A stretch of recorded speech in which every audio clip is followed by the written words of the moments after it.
Every team, every topic, everywhere. This is Believe. Hello, everyone in podcast listening land. I'm Karen Devaney. And I'm Ann Varner. And we're sisters.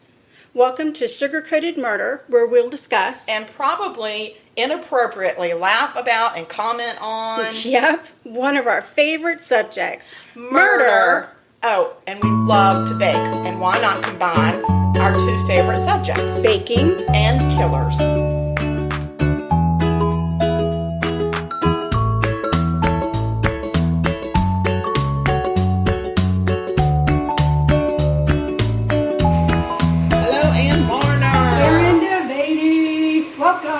My kitchen. Welcome to your kitchen. Because that's what it is. Maybe we should just can the whole murder thing and start writing jingles. Oh my God. How have people not even hired us yet? I don't know. Oh, we are. I mean, like a good neighbor, we're here. Karen is here. So what are you baking up? Well, I am making our tried and true $1 million pound cake recipe. That is so exciting to me because I don't have to pay $1 million for it. You do not have to pay $1 million for it. Oh, that's good news. And it's yummy stuff. It is delicious. It delicious. Is very, very, very easy. And it really and truly does take a full pound of butter. And we all know that makes life better. Better with butter. That's right. The key to success with this pound cake is you have to, in step one, you have to beat your butter. Uh-huh. If you don't beat your butter until it changes color, your cake will not rise. Because there's no baking soda or baking powder. Oh, wow. It's just the air in the butter. It's the air in the butter. So what you're telling me is just beat it, beat it, beat it, beat it. Put it in the mixer, turn it on and beat it. Beat your butter. Till it's got air in it, airy butter. And you have to sing that song while you make it or else it just won't work. Beat it. Beat it. Beat it until they cry. No, we're beating butter. We're beating butter. It's butter beating. Butter beating. It's butter beating time. Egg beating. The $1 million pound cake is an old Southern living recipe. Oh. See if it'll tell me when it came out. I don't know. Google it. Southern Living $1 million pound cake. You'll find it. Yeah, you'll find it. And then you'll make it. But then that's sad because they won't need us. No, don't Google it. Just email us and get it. Yeah, we'll do it. It will make me sad if I figure out that they didn't get it from us. They didn't. Plus, you don't get tips and tricks. That's right. And we put tips and tricks. Incredible tips and tricks. Yeah. Yeah. Just ask the people that got the recipe for the cheesecake. It was like a book. They're probably still reading it. They probably have not even made the cheesecake yet because they're still reading the directions. It's too complicated. I'm not making it. That's what happened. And they're probably going to email me back and ask for a PowerPoint brief. Can I get a PowerPoint presentation? Yeah, we got to break this down. We might have to video it. Oh, gosh. The process. Yeah, well, we're not really good videographers. Yes, as if you will recall, we did say on our last podcast we made a wee little promise that you would be seeing a video of Mama making her key lime pie. It couldn't be farther from the truth. We recorded the entire episode and didn't get anybody but Mama in the shot. And it was Mama's back. And it was her back. Even though we turned her around a couple of times. And you could see our arms. You can see my elbow in every one of once them. in a while, half my head would pop in. And we're not good at videography. So we're going to work on that. Yeah. We will. If anybody has any tips and tricks, let us know. Because it was not okay. I think we didn't have our camera. We used a camera phone. We didn't have it turned the right way. I couldn't find a trapod from a camera phone, so we had a miniature easel that you put a little teeny photo on, and we rubber banded on there. It was awful. We didn't do well, people. It was more the ceiling than anything else. So it was. Anyway, let's move on. I have a murder story. Oh, let's hear. Where's your murder from? Well, it's a couple different places, but we're going to start in South Carolina. Oh, that is not what you told me before. I understand. It's a surprise. It's a surprise. Wow. A surprise. It's already a twist. Woo! I know. So I'm going to get started. It's the early morning hours of June 23rd, 2002. Okay.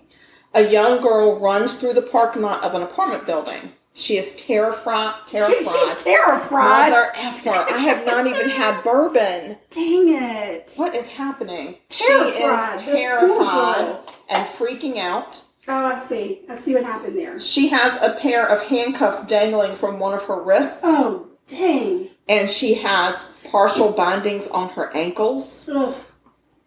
She flags down a good Samaritan who lets her in their car and takes her to the nearest police station. And that happened in Lexington County, South Carolina, also known as Columbia, South Carolina. Okay. I'm semi-familiar with that area. So, when this girl gets to the police station, she performs a complete memory dump. Oh. Okay? Her name is Kara Robinson, and she is 15 years old. Oh, my God. 15? 15. And here's her story. The day before, she had been out watering flowers in the front yard of a friend's house. And a random man pulled up, got out of his car, came over, and just struck up a conversation. Oh. Amongst the chit-chat, he pulled a gun on her. Oh, gosh. He forced her inside a large Rubbermaid container on the back seat of his car. What? He snapped the lid shut. Oh, no.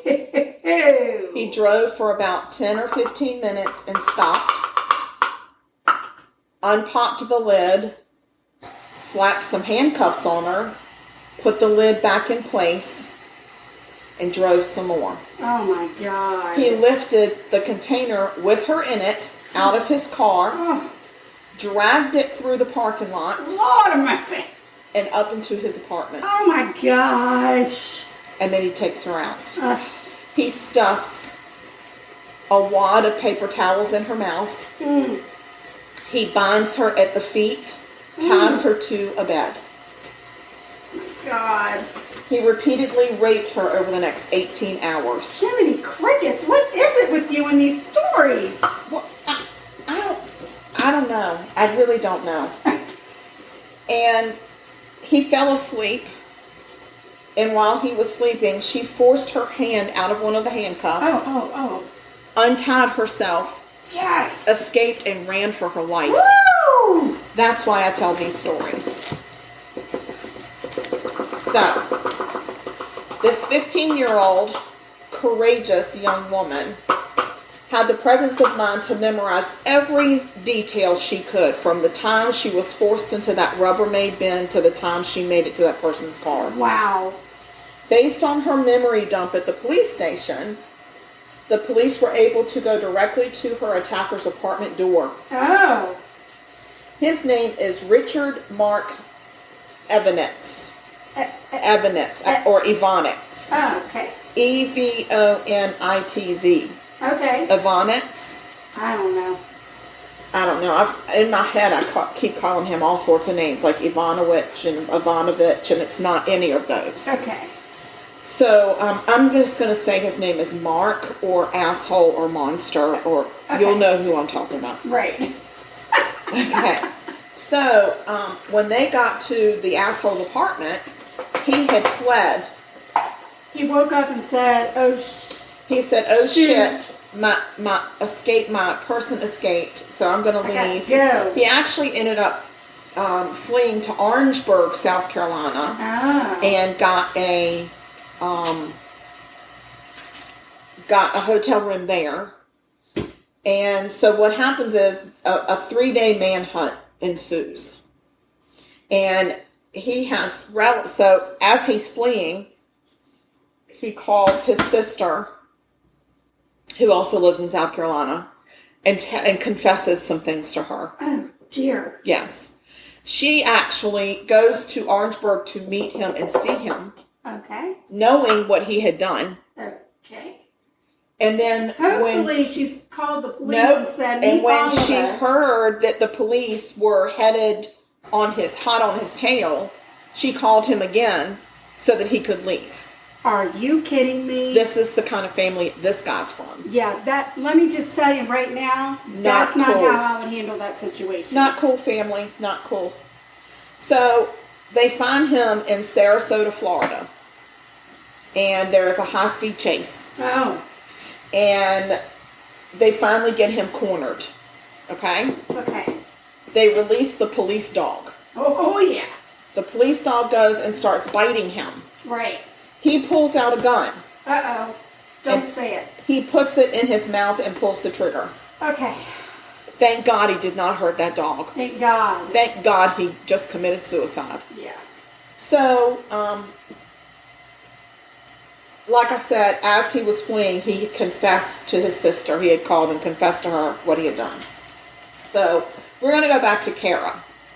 Kara is a badass. She has got so much courage. She has got big, huge, voluptuous steel balls. That's what she's got. Okay? That sounds like it. She does. So while they were looking for him, she actually went on America's Most Wanted with John Walsh. Oh.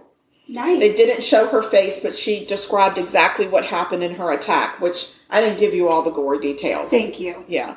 So, that was on there, and then there was, she talked about it.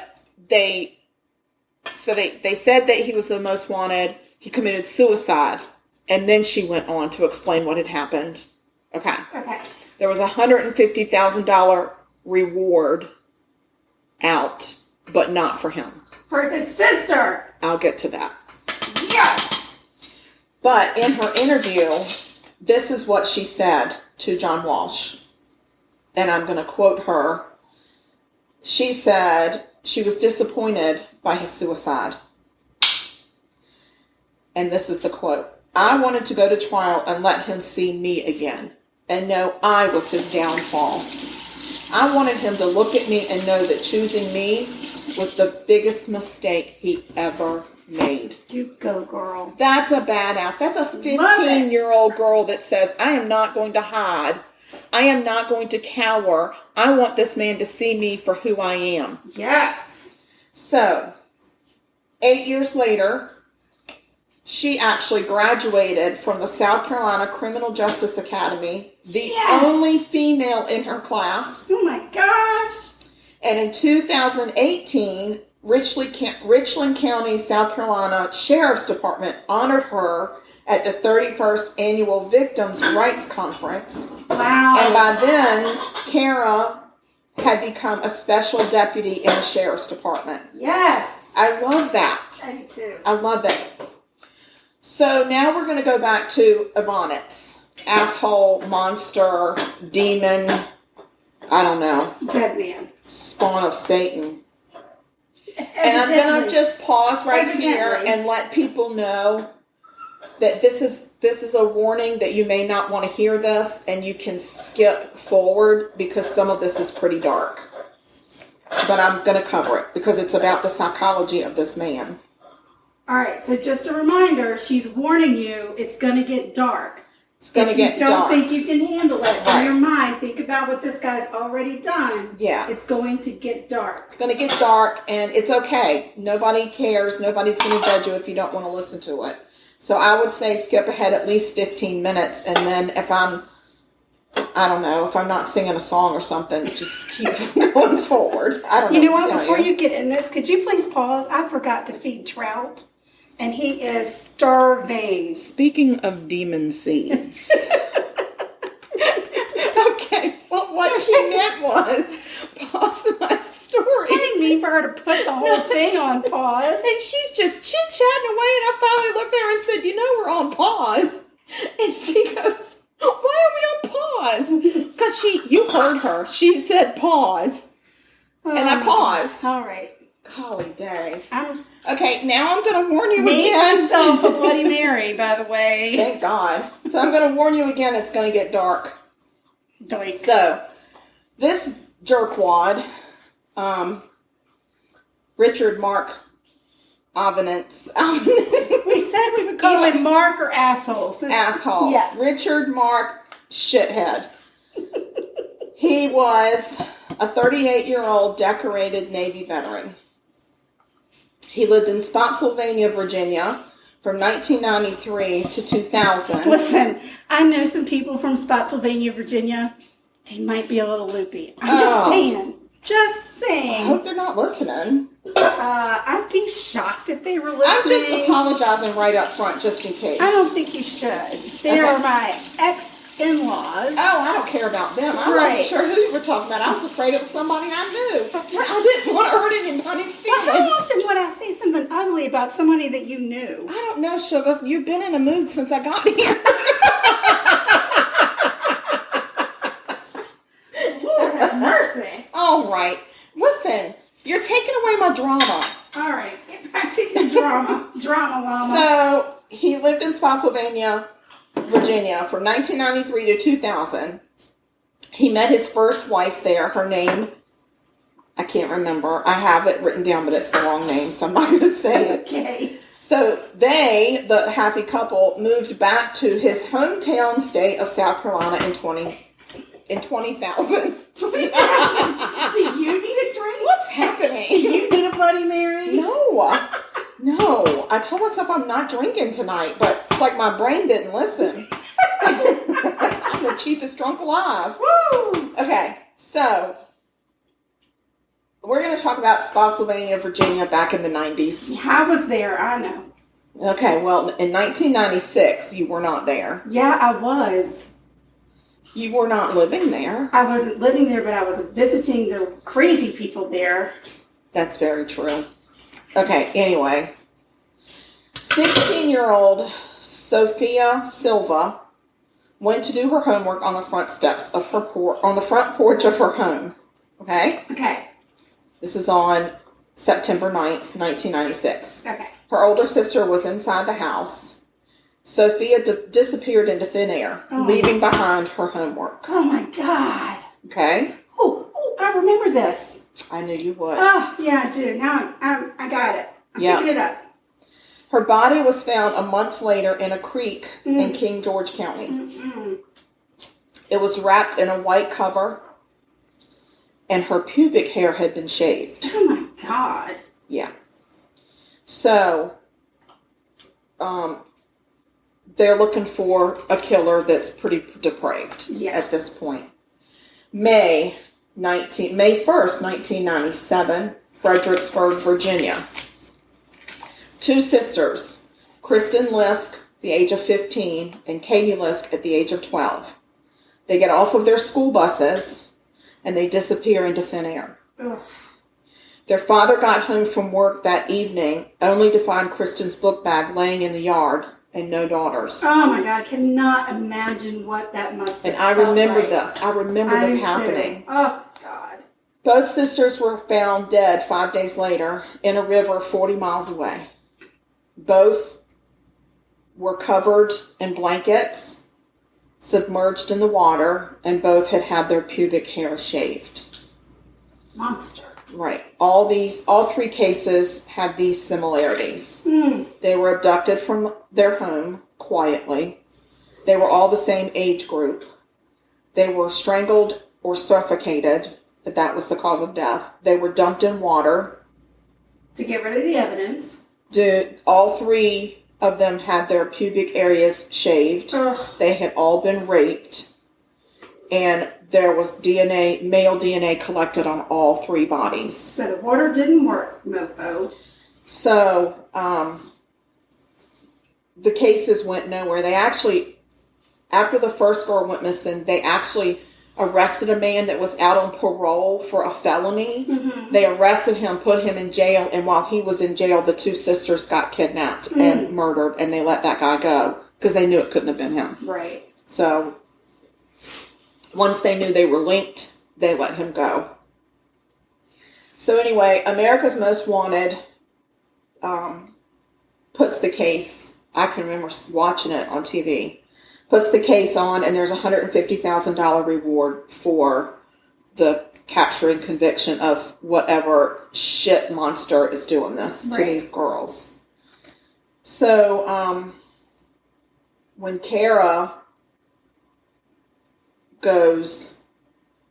Kara's situation happens and they take his DNA, because he had confessed to his sister not just what he had done to Kara, but what he had done to those other girls. And she still helped him? She's a piece of shit. Oh my gosh. So, so his DNA matched all of these cases. The fibers from his bathroom rug were found on the 3 victims. Ugh. And there was, Kristen Lisk's palm print was found in the trunk of his car. In his apartment was a footlocker. And this footlocker held lots of trophies. There were articles about the Lisk and Silva cases. Wow. There were lots of other... He's proud of himself, too. Yes, and he's keeping track. And there were lots of other trophies, probably from other murder cases. Ugh. They actually found a hand-drawn map that led to the dump site of a victim that had been found in 1996. Her name was Alicia Reynolds. Wow. In Culpeper, Virginia. That had been an unsolved crime. Now they solved it. So, I'm going to talk about his life a little bit and how fucked up he is. Sorry, Mama. That's my one. So, he married both wives when they were very young. The first wife was 17, and he married her when he was 25. She went on a vacation to California, came back, told him she had met a man on the internet while in California, and he lived in California, so she was leaving. Oh, my. And she sent him a postcard as she was returning, like to let him know I'm coming home to pack. Oh, that's, yeah. Yeah. That postmark date was the same day that Silva was abducted, the first Sophia Silva. Right. So his second wife was 17 when they met, 18 when they married, and he was 36. Oh, God. They both enjoyed shaving their private parts. Oh, my gosh. They enjoyed bondage and rape role play as a part of what his wife thought was a normal sex life. Because she had never had sex with anybody, so she couldn't compare it. Oh, my gosh. He always wanted both of his wives to dress younger than they were. And it seemed that as they aged a little, he lost interest and started to hunt outside the home. Oh, my God. So his second wife decides he's going to separate from him. So they declared bankruptcy because of the separation, and they had bought a house like 8 months prior to they bought a house 8 months later. His wife decides she's leaving, and then it drives him into bankruptcy. On the day of his bankruptcy court, the court hearing was in Richmond at noon. When he got out of there, he went directly to the home of these 2 girls. Wow. Because he had already stalked them. He had already decided he was going to find those 2 girls. So he got there just in time for them to get off the bus and be alone. I know. So he has an obsession with water. Okay? Okay. He made Kara bathe while she was in his captive. And all of his victims' bodies were dumped in water. So he had claimed to other family members that his father had drowned one of his dogs in a pond in front of him when he was small. The father denies it, but he was a drinker. Okay. He also claimed that his father tried to drown him in a pool at a family cookout because shithead, as a boy, accidentally splashed water on Dad's burgers. Dad denies the story. He also claimed that his father tried to drown him in the tub when he was 6 years old. The father said that was a misinterpretation. I like how misinterpreted that one. A 6-year-old misinterpreted that. Oh, dear. Yes. So the mother is a real piece of shit. Well, yeah, she is.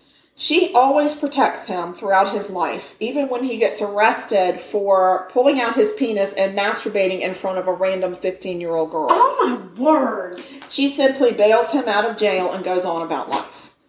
Oh. She always covered for him when he was in trouble. So when she got a call from Shithead's sister Shithead, telling her that brother Shithead was on the run and that he had confessed to kidnapping this little girl that escaped, and then he also confessed to killing some girls in Virginia, his mother said, there's no way that he did this. You are going to have to, I don't know why you're telling me this, but this is obviously a lie. He would never do this. Your brother is very smart. He was very intelligent. Smart enough to get away, or like... He was just smart. Okay. He was smart enough to have a stupid-ass mom. Yeah. So what the mom did was she actually blamed the victims. She said that he was only acting out on something that they chose to do. Oh my God. Can you imagine saying that about a 12-year-old girl whose pubic area has been shaved and she's been raped? No. This is some sick fantasy of a 12-year-old. No wonder the guy is sick in the freaking head. His mother is a piece of shit and his sister is a piece of shit. Yes. And he has a second sister, and I think she's a piece of shit. And his brother he didn't have a brother. His father was the head honcho piece of shit. So they're all pieces of shit. So guess what? Pieces of shit plus pieces of shit equals bigger pieces of shit. And so that's what we have as a piece of shit family. Yeah.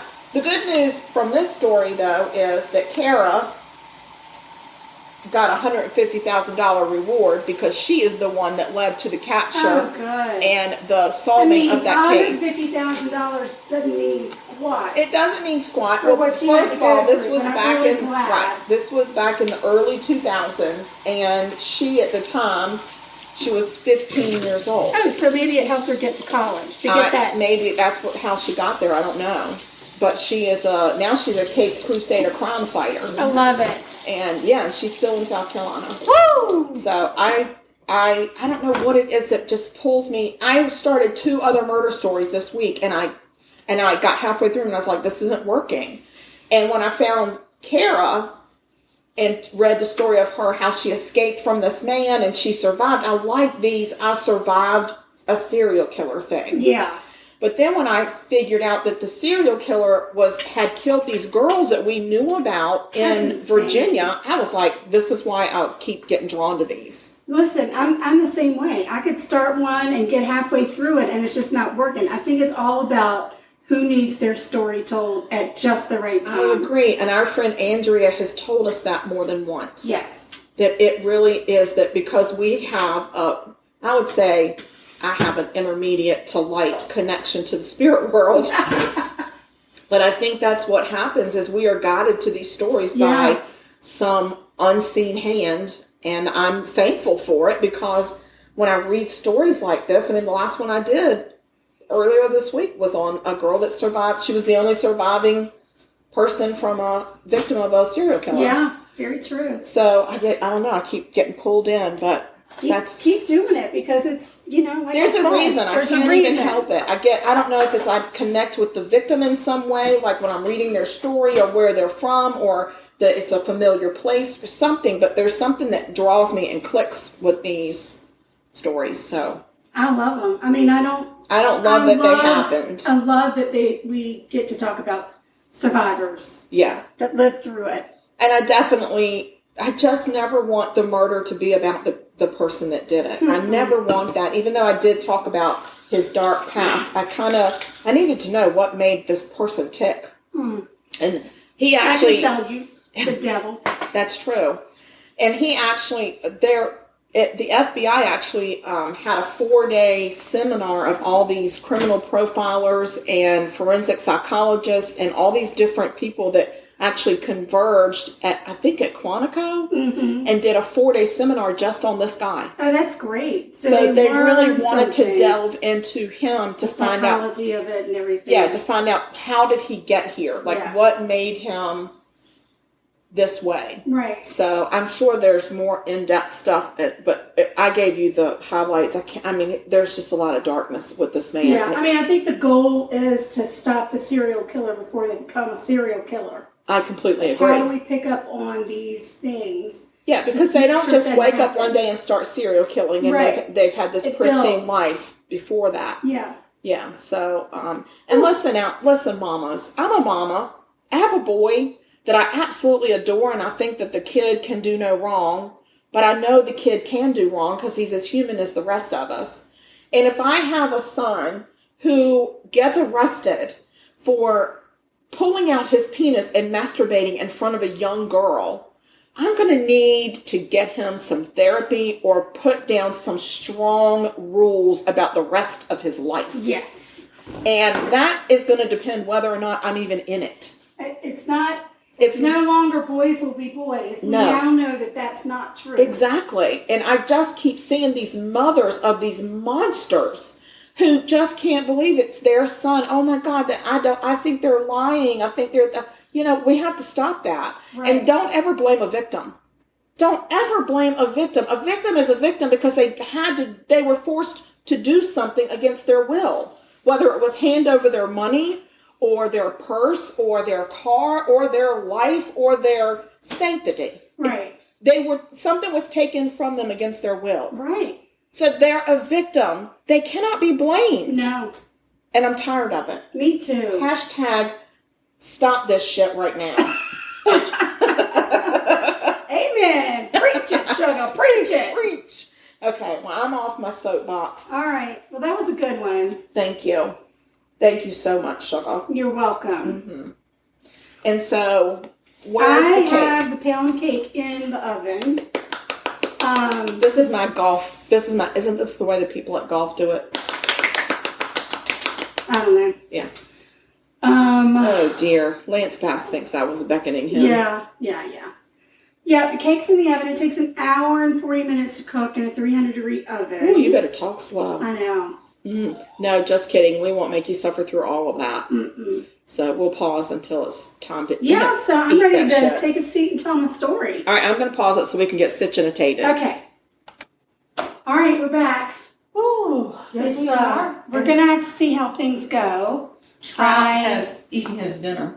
Trout has eaten his dinner, and I have done something wrong with my pan. I have a tube pan for my pound cake that has the center of it is removable to make it easier to take out. Yeah. And somehow I've done something, and the freaking batter is actually leaking out of the bottom of it. So we fixed it, put a piece of foil around it, but the smoke detector may or may not go off. We'll see how it goes. But sorry. Yeah. Did you turn on the big thing? I did. Okay. Again, not professional bakers. No, don't claim to be.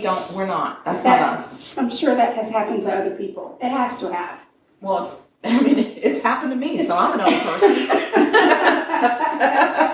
I'll take it for that. I'll take that. And evidently I had some butter or something somewhere on me, and it is now on my burner book. My burner book. So now things are going really well. A butter. She done buttered her murder. I buttered it, and now I'm going to tell the story. Okay, ready to go. This is out of Liberty Township, Ohio. Ohio. Why do we do that? I have no idea. Yeah. We're going to have to look into why we do that. I have no idea. I don't either. I know why I do. Oh, Oklahoma. Yeah, because we went to see a lot of musicals in our community playhouse when we were growing up. Yep. I remember Oklahoma, Fiddler on the Roof. South Pacific. Yeah. Some enchanted evening. All right, so this story is completely insane. Not gonna lie, it's crazy town.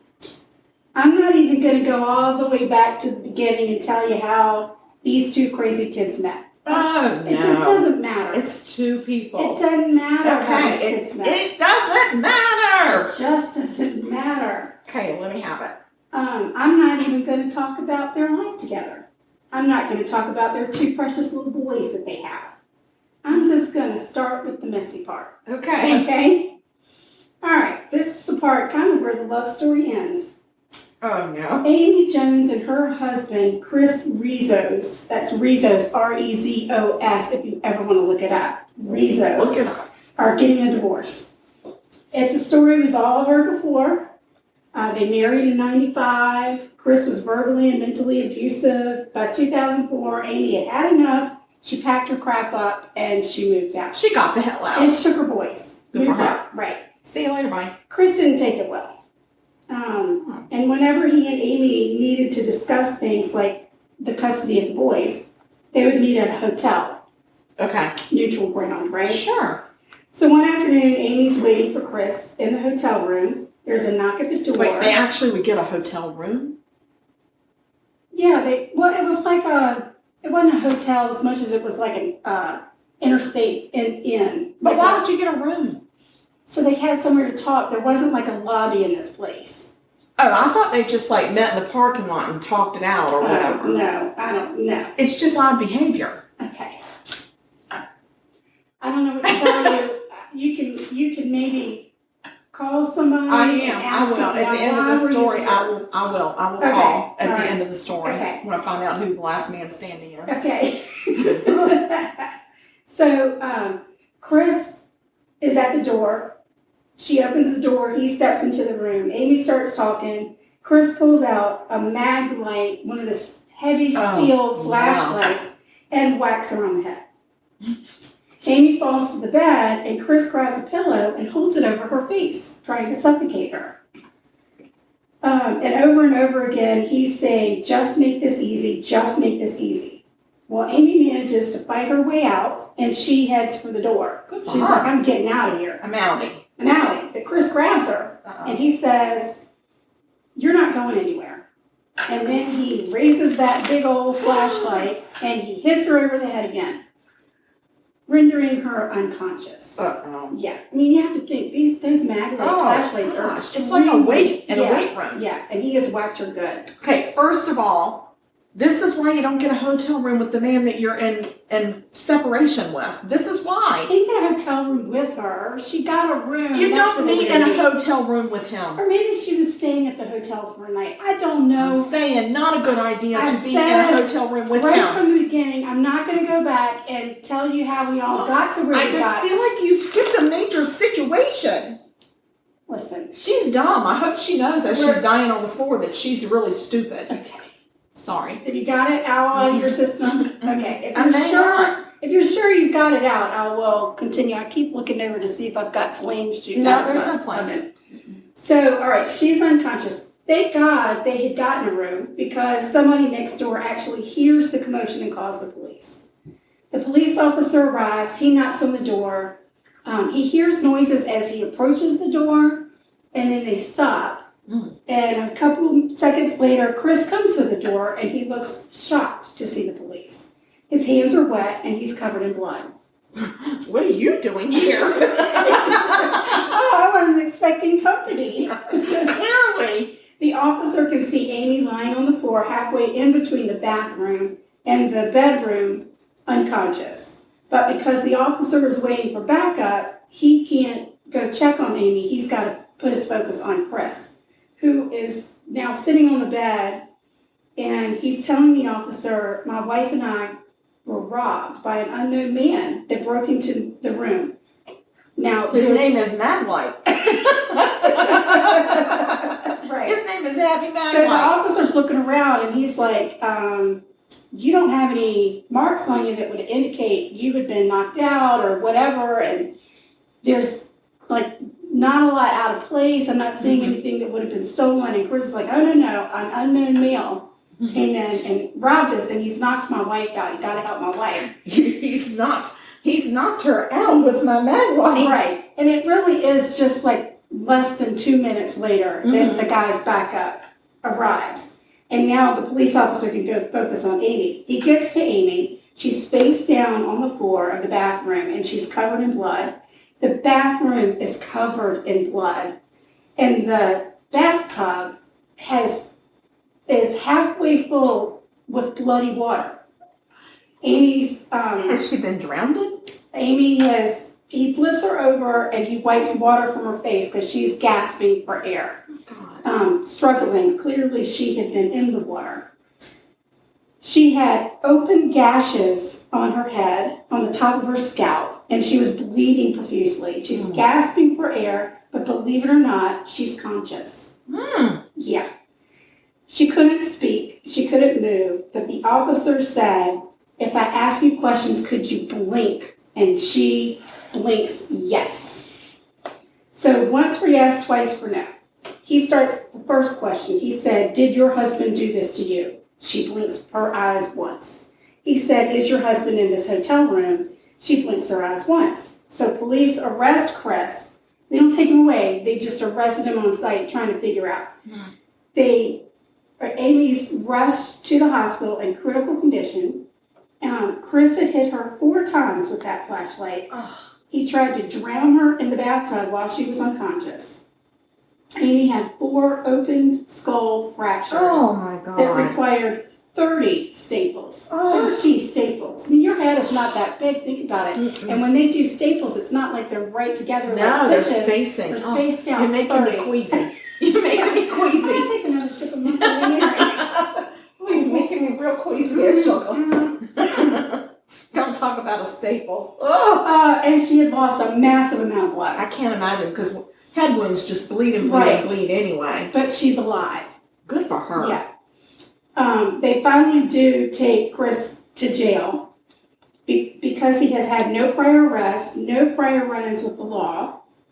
When he goes in for his arraignment the day after Amy's brutal beating, he is released on a $2,000 bond. Who's the judge? I want the judge's name. Right. I want the judge's name. I want to know the county that they're in. I want to know the district. I want to know everything about this judge. I need to know who this judge is. Right. So the judge doesn't even see, but for the arraignment judge, doesn't even see the file of what it is that happened. He doesn't have any details of what happened. He just knows this guy's been charged with attempted murder and kidnapping. So he lets him out on $2,000.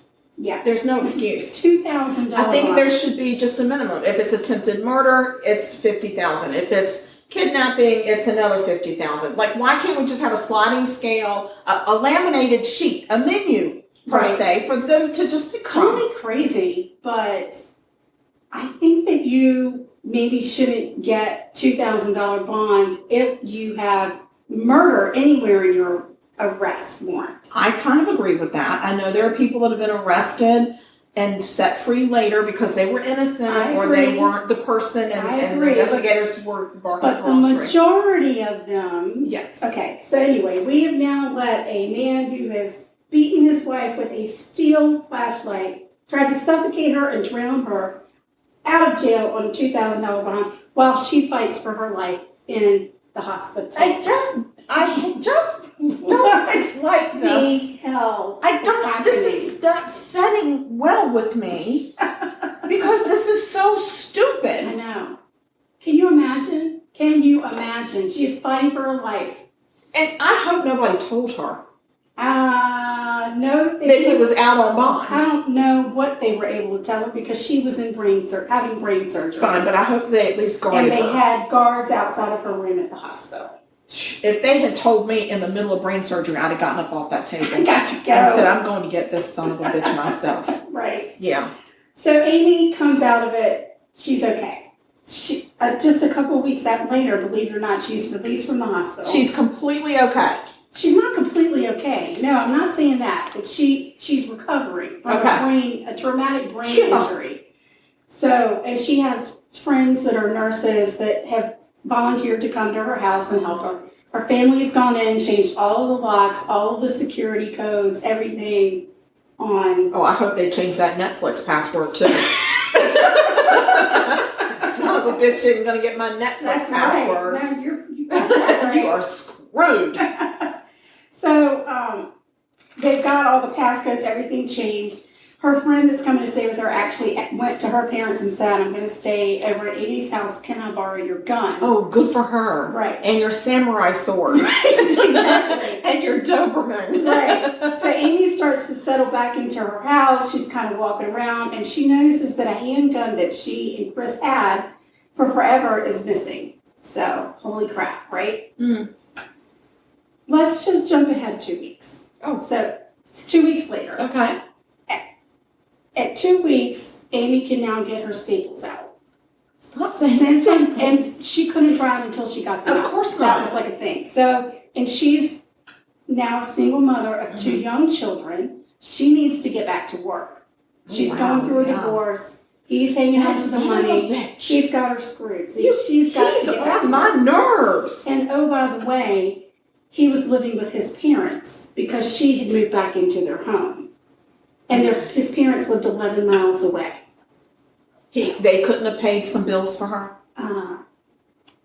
Again. I don't know. Apple might not have fallen far from the shit tree. Right. To another son misbehaving, right? Yes. So Amy's got her staples out. She's good to go. But here's the thing. She cannot afford the cost of daycare.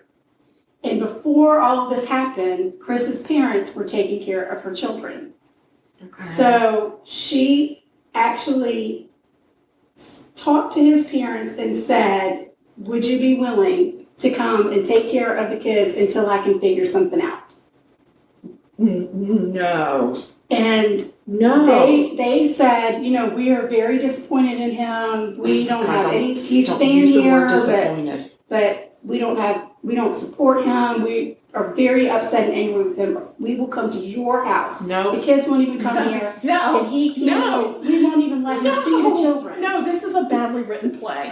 This is so bad. Because I'm going to just tell you, no. I would rather a stranger watch my children than the parents of the man that just tried to kill me. I know. But she really doesn't have, she's trapped. And this is part of the flaw in the system that has to be fixed. This is a prime example. She has no choice. Of course she would have rather somebody else taking care of her children. Of course. She did not want to have to rely on this guy's parents. She wanted to be done with them. But she was trapped. She didn't have money. She needed to go to work to support her children because she's not getting anything from him. She didn't have a choice. These son of a bitches. Right. I'm so mad. So they've worked it out. She gets up. It's time to go to work. She's kissing her kids goodbye. She goes and gets in her minivan and she drives down the road. She gets to the stop sign and she hears a noise. Mother. She looks in the rearview mirror and he's in the van. He has been hiding in the minivan. And that's because his parents probably gave him a ride.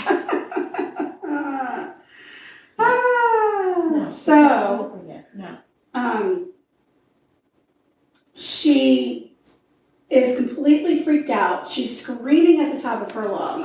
I can't breathe.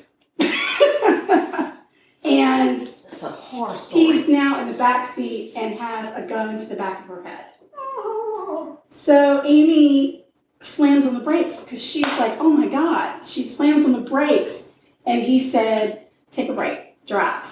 So she takes a right and she happens to see that there's a cement barrier. And she's like, if I maybe crash into that, he doesn't have a seatbelt, maybe something will happen. But before she can do that, she hears a loud pop. Because of that pop, her foot went down hard on the accelerator. And because she had been turning in to go to that cement post, she hit it full on, no brakes, going really fast. So an ambulance comes, the police come, and the EMT worker thought it was really strange because there's a woman slumped over the steering wheel, but there's a man on the ground on the driver's side. And he was like, how could this guy be the driver if we've got a lady? Something's not right. Mm-hmm. Well, nobody understands how he did it because Chris had a broken pelvis and a severe injury to his leg. Somehow he managed to get out and maybe was trying to get to her or get away or something, but then passed out from the pain. Oh, I hope it was hot, searing, soul-sucking pain is what I'm hoping for. Right. And this is one block from her house. Oh. So they can see that Amy has a significant head injury because she's bleeding profusely. One of her eyes is swollen almost completely shut. And they've decided that Amy needs to be flown by helicopter to a level 1 trauma center. But as the police start to piece together what the heck happened, they look in the car and they find a .32 caliber Smith & Wesson. Because see, now they're thinking they've come up on a car accident. Yeah. And that she's bleeding profusely because she's hit her head. Oh, shoot. They have no idea what has really happened. Right. So, the gun has 3 spent shells and 3 live shells still in the gun. So the gun has been fired 3 times. They keep looking around, and you're not going to believe what the hell they find. An eyeball. On the front seat. You're not going to believe That's it. an eyeball. It's not an eyeball. Is it a staple? It's not a staple. Thank goodness. It is a potato. He had used a potato as a silencer, so people in the neighborhood would not hear a gunshot. Oh, my. You can see the imprint of the muzzle of the gun in the potato. I don't like this man at all. He is such an asshole. Yeah. So he's done a lot of research on how to kill This is a your little wife. bit premeditated. Thank you, Yeah. Judge, for letting him out on the street so he could go buy a potato, Right. which, by the way, he probably got from his mother's house He probably because they're supporting him. Before Chris is taken to the hospital, he tells police that he's also got a wound on his arm. Oh, I hope it's dangling. And he told police that she shot him. Oh. My wife shot me. Because they're asking him about the gun. He's like, yeah, my wife shot me. My wife shot me. He's got a bullet wound in his arm. Right. The police look at it. EMTs look at it. And they're all shaking She their was head. shot from the back of the head. And once they figured out that what she has is a gunshot wound and not a head injury from the car accident, they realized that he shot himself to make it look like Yes, that was one of the right, because he was moments. thinking that she was dead. Mm-hmm. Right. Well, guess what? She ain't dead. Oh my God, you go. What's her name, Amy? Amy. Go, Amy, go. Go, Amy, go. Yes. So when the police found the gun, they radioed to the trauma center and they said she does not have, we don't think it's an injury from the car accident. We believe she's been shot. Look for bullet holes. And thank goodness they did, because you prepare yourself in a trauma center for how you think your victim is coming in.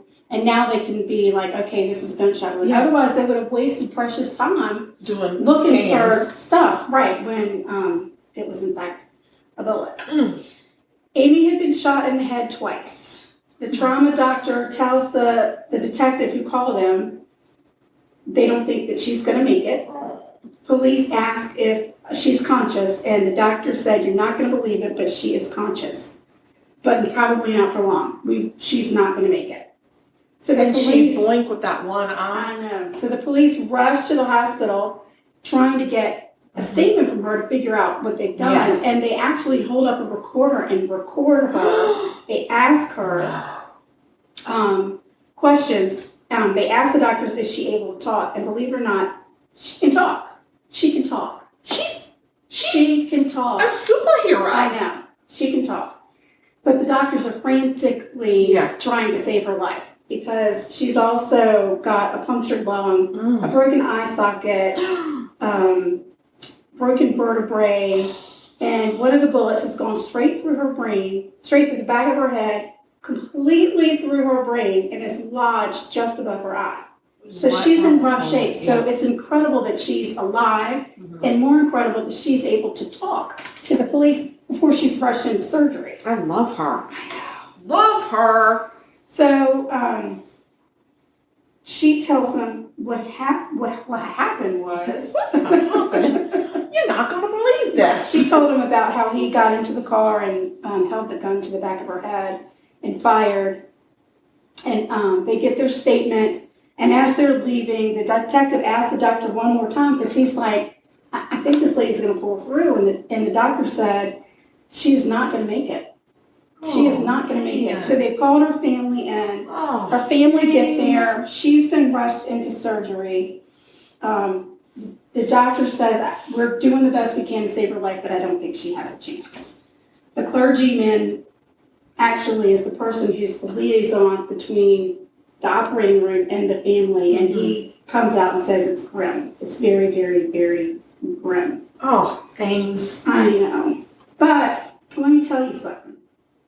Amy's will to live far outweighs her husband's will to kill her. Oh, I like it when the when the little guy wins. Because she fights She's the underdog. and she freaking I hope she survives. wears a cape every day of her That's life. right. Amy lived. She lived. Amy's got a will to live. Well, hopefully Amy's got a gun. Mm-hmm. Well, Is it Amy's got a gun? Jamie. Jamie. Jamie. Somebody's got a gun. Roll call. Did we talk about this before? No. I can't remember. I don't think so. Or it seems like we did. Well, we might have. Anyway. But if we don't remember, they don't remember. We hope Amy has a gun. No, no, it's Janie. Oh no, it's Amy. You're a person. No, your person really is Amy. It's Yeah, good. You're good. You're reading it right. Good job. Yeah. So now they go and they arrest Chris. Right? Because that's what you gotta do. You gotta arrest him. And he goes into his arraignment. No. If you, no. And he pleads not guilty. I didn't do it. I don't give two shits of a hare's ass. I'm going to tell you, his butt needs to be in the jail. Well, this time, the police made sure this judge knew what the hell happened. Thank you. And that judge said, I'll post your bond at $1 million cash. Oh, yes, Judge. So that's not even like you can give me a percentage. 10% or no. You give me $1 million in cash. And then I'd say, and I want them in ones. In ones and pennies. I want $1 million. $1. Yeah, and here's the thing.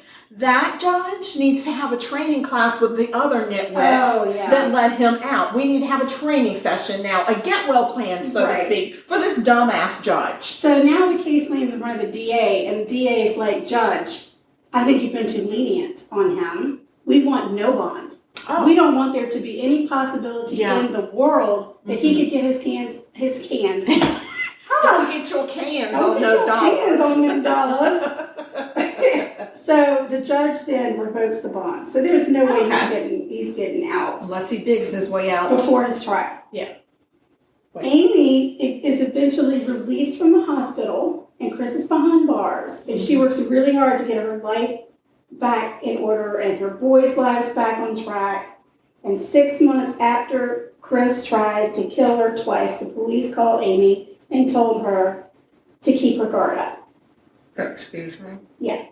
They said, this is what we need you to do. We need you to change up your routine. Don't go the same way to work every day. Don't park in the same parking spot every day.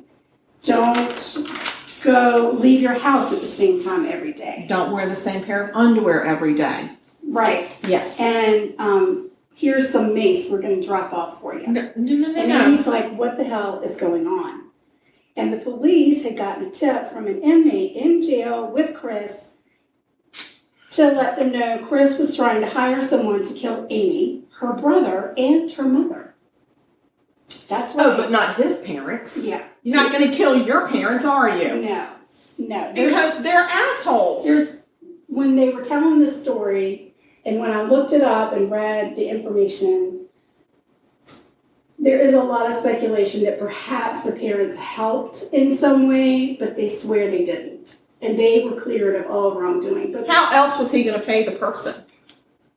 That's exactly right. So let me keep on trucking. Where was I? Blah, blah, blah. Change your underwear. Change your stuff. Give it up, dude. Let it go. Oh, so Chris gets really detailed, and he's drawing maps of their houses. He is telling them the order that he wants them killed, and police get it all on tape because they send in an undercover agent. I love that. So they get it on videotape from the jail and tape recording his actual voice. He can't say, that wasn't me, I didn't do it, right? Yeah. I'm sure he still pleads and not then guilty because he's a dickwad. Chris gives the informant, the police officer, a note with a phone number on it and says, call this number and the person will give you the $10,000 that it's going to cost me for this hit. Well, the police check the number and lo and behold, it belonged to his parents. His mom. What? That little debauch. Right. Mothers and their sons. Come on, guys. Come I on. know. Come on. So when they decide okay, let's see if we can get the mother on the hook. We got the guy on the hook. Let's see about catching the parents. They call her and say, I'm ready for my 10K. They set up a sting operation, and she's supposed to meet this guy in a Walmart parking lot, but she never shows up. Because I think maybe she was on to him at that point. She's a little bit smarter than her son. Perhaps. So Dingleberry. they don't catch her, they don't have enough evidence to do anything to them, and they clear the parents of any wrongdoing. But Chris gets more charges added to his record. Good. And the DA is going to go for the maximum sentence of 99 years. And Amy has to go testify in court. Of course. About it. And she's happy to do it. Oh, yeah. She tells her story to the judge. I'd wear a freaking string bikini up there, too. Be like, here I am, bare in my soul, bare in everything else. She has gone through, 4 lacerations to the head, a bullet through her head. A near drowning. A near drowning, a near suffocation. Yes. She's now blind in one eye. I would imagine she's got some mobility problems because of the vertebrae injured in her back. She's been through the ringer. Golly. And Chris's attorney advises him, if you plead guilty to all of these charges, they will reduce your sentence. So, he pleads guilty to all of the charges and gets 30 years. Now, when this happened, his kids are 2 and 7, so this is not, we're not talking about an old man. We're talking about he got 30 years. 30 years. I'm waiting for the rest of the story. You go ahead. And that was in 2005, so it's been 15 years. So he's got another 15. Yeah. He's halfway through. I can't imagine what it must be like for Amy and her family to know that this monster is going to be back on the streets in 15 more years. I can't. I hope his sons are waiting for him. Right, that's what I hope too. But that's not Amy. She's not going to hide from anything. She's taken this nightmare and she's turned it into something really good. I'm sure. Because she's a superhero. In May of 2005, Amy's law was signed into law in Ohio. Mm-hmm. This law makes it mandatory for police officers to fill out a 20-question danger assessment questionnaire in any case involving an arrest or investigation of a domestic violence incident. I like that. The bill also requires all violent offenders to appear before a judge before being released on bail or bond, and judges are provided the risk assessment questionnaire during that hearing for the accused to aid them in making an informed decision. Things like the severity of the offense, mental health of the offender, whether or not the suspect is a threat to any other person or persons are among the risk factors that the judge sees before they make their decision. Amy is remarried and she is living a happy life with her 2 boys. She speaks frequently to groups about domestic violence. She continues to work together with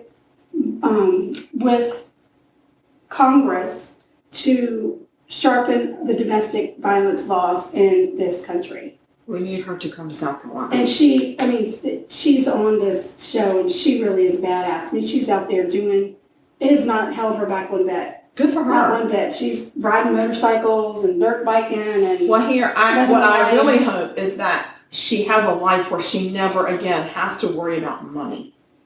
Right. Because money is how this situation unfolded for her. And she was put in a precarious position that our society has got to stop putting women in. Right. It has to stop. Right. Because these are the results of that. And we live in a very, very, very, in a state where there is a lot of domestic violence. At one point, women,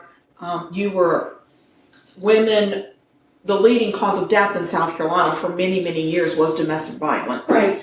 And we were the top nation of women who were killed by their domestic partners in the nation for many years. We're now like at number 5 on that list or something. Or so we've done better. We've done better, but there's so much more that needs to be done. It's crazy.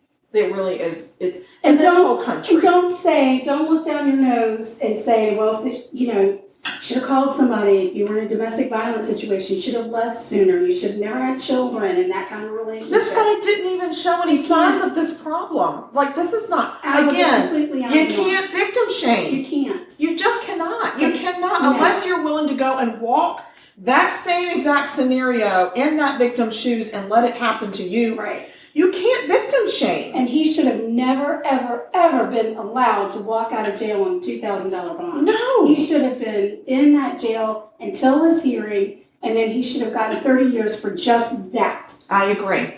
So I agree, and I'm sorry. Ridiculous. I think judges need to start being held accountable for the decisions that they make. And I don't think because I think that if they are held accountable, if somebody, I mean, you can look up your doctor and see how many complaints there are about you. Like, right. Let's get real. These judges most of the time are appointed or they're voted in. Right. Let's get their records out there because this is bullshit. Yeah. I think that there has to be accountability in that seat. That is a very high seat of power. It is. And you cannot take it lightly. You cannot. And some of these judges just don't educate themselves. They need to. And it's on the nerves. It is. I can hear it. Yeah. Yeah. Oh, yeah. No, I'm fine.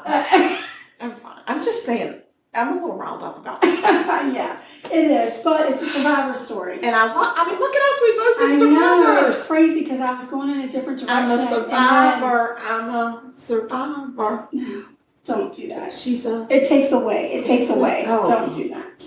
So anyway, that's the story of Amy Jones. Her last name is no longer Jones, and I didn't even look into where she might be living because she needs her privacy at this point. Yeah. But I will say this: I hope she wears a cape under her clothes every day. She does. I'm sure of it. I'm sure she does. There's no question in my mind. And I hope her kids know what a wonderful, brave what a person. warrior she is. That she fought to stay alive. She did it for her kids. She did. There's no other reason. Nope.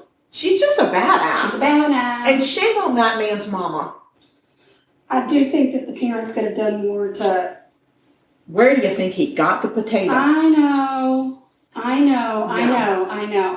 there's no way that he walked 11 miles that morning to go get in her car. He didn't. So, or maybe he hid in the back of their truck, but they should have been... Vigilant on where he was. And he should have never known what her schedule was. No, and they shouldn't have even gone to her house. Literally, they should have taken her to a different location and met her there. Yeah. A neutral site so that even if he had been in their car, what was he going to do? Right. So they didn't take the right precautions. The first mistake was the judge who let him back out on the street so the guy could go after her again. I disagree. I think the first mistake was the fact that she had to meet with him in a hotel room to discuss this situation, and she was in this situation to begin with. I agree. That's where it is. That's where it started. And then the judge... But we don't know. I don't know the circumstance of why she had to be in a hotel. Okay. I don't know why. Well, and I mean, this was a man she was separating from, but she had some level of trust with him. Well, yeah, because he had been mentally and verbally abusive to her. I don't think that he had been physically abusive to him. Yeah. Otherwise she would have never met him. Yeah. So, she's thinking we're just going to have a conversation. Well, Amy, my hat's off to you, girl, for surviving, and to Kara as well. We have 2 awesome women who lived another day to tell the dark tales. Yes, and they're really changing around and they're doing good. I love that they all always... in the fetal position in a dark room to this day. Yeah, me too. And whining. I'd be like, this happened to me. Give me more ice cream. Yeah. I'd be such a whiny little fool. And these women have gone out to do good things for other people. Yes. Not making a difference. Yeah. So good for them. Well, so my kitchen is not on fire. It isn't. Can you go just look and see smoke until you open that door? Walk around and see what's happening over here. Tread lightly. Just in case. Because the first day I was here, I caught my stove on fire. Oh, that's true. It is so true. Well, should I just pause it and then no matter what, we'll just wait and no flames came out? No flames. I've got 47 minutes left. So we're going to... But I'll be real honest with you folks. You may see pictures of slices of cake because it doesn't look like it's rosin. You know what? Don't judge because we're almost said, we're not human. We're human. All right, well, I'm going to put us on pause. Okay. And we're back. We're back. Yeah. If only. We're going to start doing side episodes. Those should be our stories of what happens when we're on pause. But that's not suitable. There's a lot of shenanigans that happen. All right. Well, the cake is out of the oven. It's cooled a little bit. And now we're going to taste it. It does not look hot. Pretty, but it smells delightful. So it's hot. It may or may not already be in my mouth. Somebody, I'm just saying. It just takes 1 second to hit the pause button. You couldn't wait. You just couldn't wait. I'm so sorry. Well, so it's really good. It is. It's very good. But I may not have any skin left in my mouth.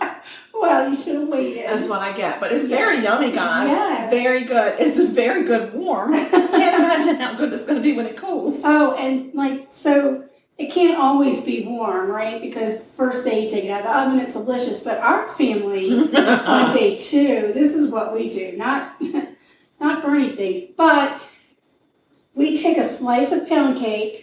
We cover it in butter on the top. Butter makes it better. And then we stick it in the broiler and crisp it. So it's got this crunchy little top.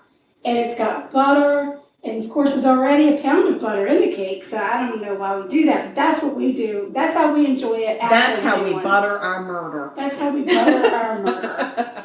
All right, so we have social media. Oh my God, we really about did. Let's talk about social media. We have the Instagram, and it is @sugarcoatedmurder. Find us, follow us, because I need followers. She's obsessed. I'm obsessed. I can't stop. I keep setting goals. I meet the goal. I set another goal. I'm obsessed. Y'all gotta help me. Yeah, you're doing a great job so far, Vic. Thank you, but still, I see other people, and I'm comparing myself to other people, and I'm like, how the hell did that happen? Right. And I don't like it. Don't do that. I know, you're not supposed to compare yourself to other people, no. blah, blah, blah, We yada, yada, who yada. we are.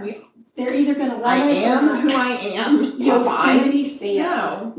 No? Popeye said that. Oh, I am who I am. Yes. But he don't eat yams. No.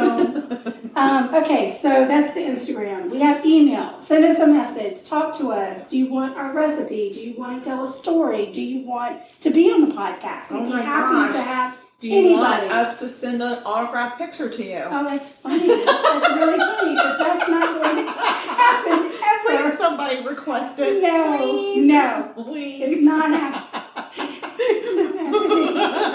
We'll just draw some stick figures on a piece of paper and sign our We're name. going to glamour shots, baby. Do they still have I those? don't know. We'll just go to like JCPenney to the infant place where they do the pictures of the little children. Oh, right. And we'll do a shot.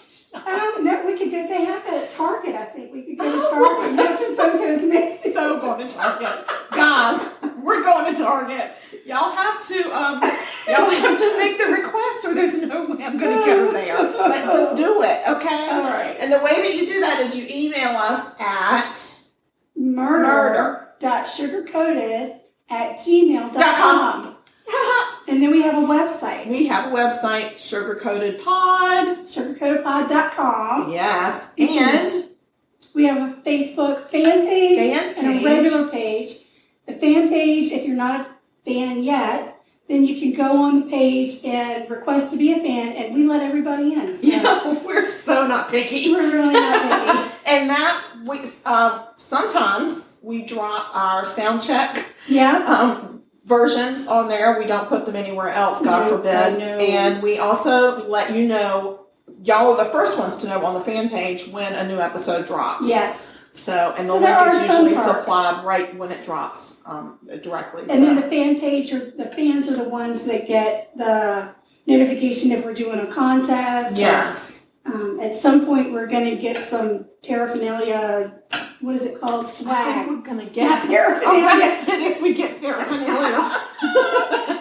I'm not in that one. Not doing that. Paraphernalia. Swag. Yeah, we're working on what kind of swag we want. I don't know. Email us and tell us what kind of swag you want. Do you want a koozie, because I feel like we've got a million of them. I love a coffee mug. We could have a coffee mug. Coffee mug, koozie, autograph picture. No, we're not doing autograph picture. A keychain with our picture on it. Oh, Lord. Oh, my God. Yes. All right, so that's it. That's all we got. We got to end it. But we've got you guys, and we love you. We do. Thank you so much for... Thanks for listening and sticking it with... Not sticking it with... Don't stick it to us. Please be nice to us. Be nice. Don't stick it to us. That's not nice. God. Okay, we gotta go. This is out of hand. Goodbye. Bye. Love you. Bye. Stay sweet. Stay sweet. Take it down like 12 octaves. Stay sweet and have a good week. Bye.